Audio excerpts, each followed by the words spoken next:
ससुराल वालों,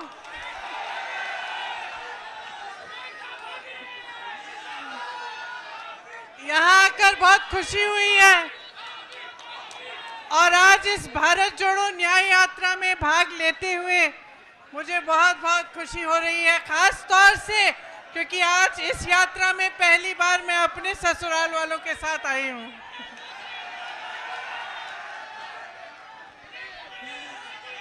तो आपको याद होगा, बोलूं,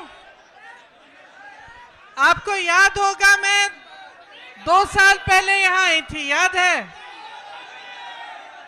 बड़ी मीटिंग हुई थी, बोलने दो भाई।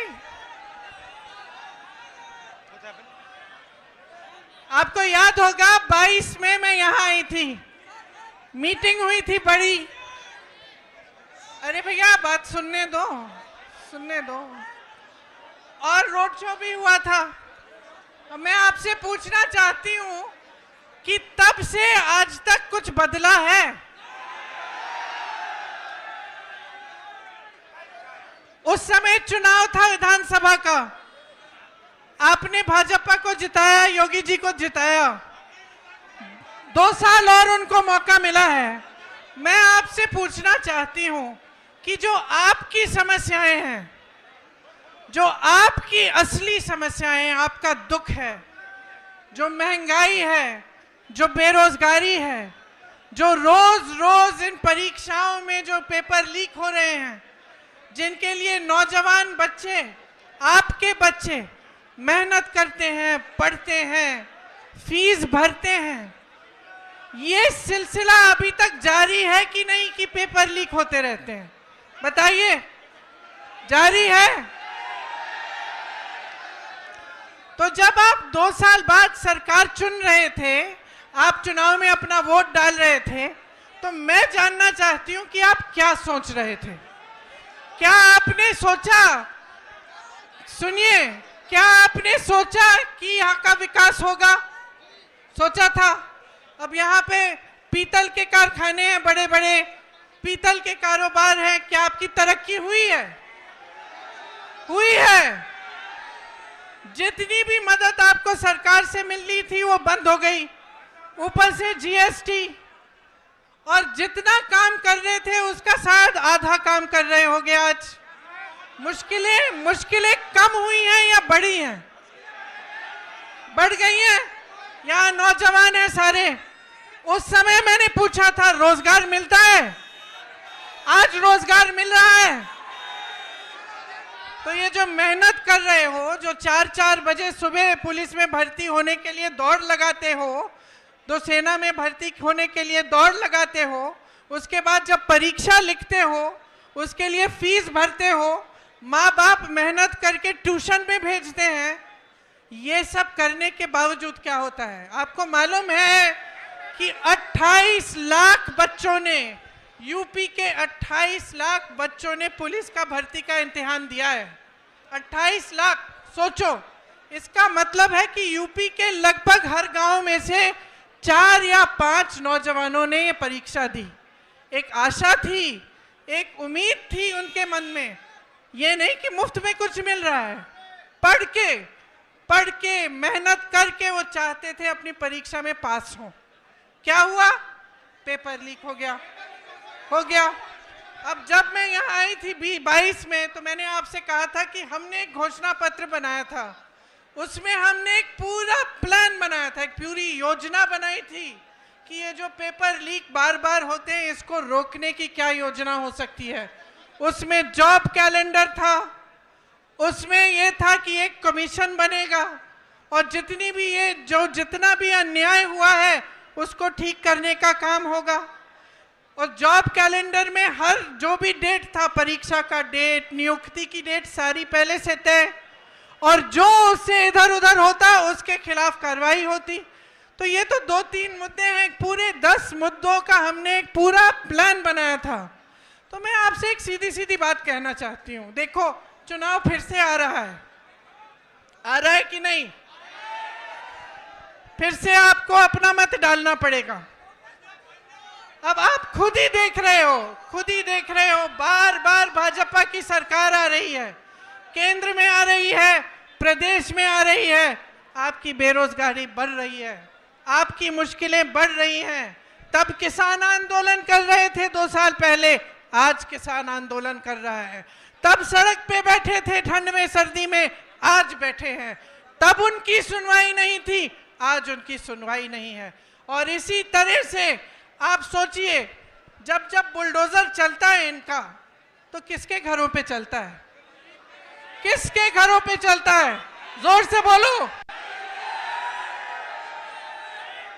जिसने 6 किसानों को अपनी जीप के नीचे कुचला, उसके घर पे क्या बुलडोजर चला? जिसने महिलाओं के साथ अत्याचार किया, उसके घर पे बुलडोजर चला? जो ये पेपर लीक के घोटालों से पैसे खाए जा रहा है, उन लोगों के जिन्होंने पैसे खाए हैं, जो बार बार ये घोटाला करते हैं, बार बार लीक कराते हैं, उनके घरों में बुलडोजर चला? नहीं चला ना। सोचिए, ये सब बहुत बड़ी बड़ी बातें हैं दिखावे के लिए।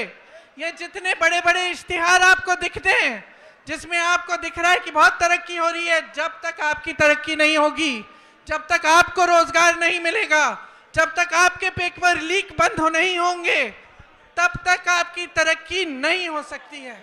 जब तक यहाँ की महिलाएं सुरक्षित ना हो, आगे बढ़ नहीं पाए, तब तक आपकी तरक्की नहीं हो रही है।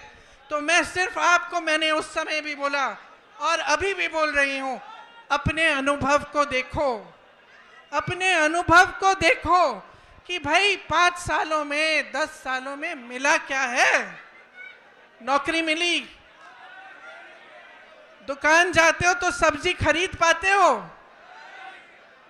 आपको मालूम है गन्ने का जो दाम है, जो आपको मिलना चाहिए सरकार से, वो हर साल, पिछले 7 सालों में हर साल सिर्फ मात्र 7 रुपए गन्ने का दाम बढ़ा है कि नहीं? 7 रुपए, ठीक है? तो मान लो 5 सालों में 35 रुपए बढ़ा होगा। और आप जब सब्जी खरीदने जाते हैं तो कितने बढ़ गए दाम? आलू मिलता है, प्याज मिलती है, टमाटर मिलता है, आप जाते हो 3 चीजों को लेने के लिए, घर आते हो 1 लेके। तो भाई देखो, जब तक आपको खुद समझ में नहीं आएगा, जब तक आप अपने अनुभव पर नहीं उतरोगे, तब तक कुछ नहीं बदलने वाला। हम चीखते चिल्लाते जाएंगे, कुछ नहीं बदलेगा। बदलाव तब आएगा जब आप अपनी परिस्थितियों को समझकर अपना वोट डालोगे, जब आप सवाल उठाओगे सरकार से कि मुझे सब्जी क्यों नहीं मिल रही है, इतनी महंगाई क्यों है, मेरा बच्चा पढ़ता है, मेहनत करता है, उसको नौकरी क्यों नहीं मिल रही है। जब तक ये सवाल आप नहीं उठाएंगे, जब तक इन परिस्थितियों को देखते हुए आप अपना वोट नहीं डालेंगे, तब तक आप इसी खाई में डूबे रहोगे। इसीलिए मैं आपसे कहना चाहती हूं, इस खाई में से निकलो। जब वोट डालने जाते हो, सोच समझ के अपना वोट दो। कांग्रेस पार्टी के पास योजनाएं हैं, करके दिखाया है, और आप सब अपने ही अनुभव से ये चीज समझते हैं। तो आज आपके बीच आकर मैं सिर्फ इतना कहूंगी कि जो भी वोट आप डालने जा रहे हो, बड़ी बड़ी बातों पे मत डालो, जो ऊपरी दिखावा है उस पे मत डालो। जो तुम्हारी जिंदगी में गुजर रहा है, जो तुम्हारा जीवन है, तुम्हारा अनुभव है, तुम्हारी परिस्थिति है, उसको सोच, उसको समझ के कि ये क्यों हो रहा है आपके साथ, तब वोट डालो। ये न्याय यात्रा है। राहुल जी, भारत जोड़ो यात्रा में 4000 किलोमीटर क्यों चले? इस देश को एक रखने के लिए, ये कहने के लिए कि ये देश एक है, सब एकजुट हो जाओ, आगे बढ़ोगे। आज भारत जोड़ो न्याय यात्रा पे निकले हैं, तो इस यात्रा में न्याय शब्द क्यों जोड़ा है? न्याय शब्द इसलिए जोड़ा है क्योंकि आज यहाँ के नौजवानों के साथ, देश के नौजवानों के साथ अन्याय हो रहा है। आज देश की महिलाओं के साथ अन्याय हो रहा है। आप मेहनत करते हैं, आपके पेपर लीक होते हैं। आप मेहनत करते हैं, आपको नौकरी नहीं मिलती, रोजगार नहीं मिलता। आप मेहनत करते हैं, महंगाई का सामना करते हैं, किसानों का जो बकाया होता है वो नहीं मिलता, किसानों के कर्ज माफ नहीं होते, बड़े बड़े उद्योगपतियों के होते हैं। तो देखिए, मैं फिर से आग्रह करूंगी, आज आप इस यात्रा में जुड़ने आए हैं तो हमें देखने नहीं आए हैं, अपनी परिस्थिति को समझने आए हैं। और ये समझने आए हैं कि जब तक आप बदलाव नहीं लाओगे तब तक आपकी परिस्थिति बदलने वाली नहीं।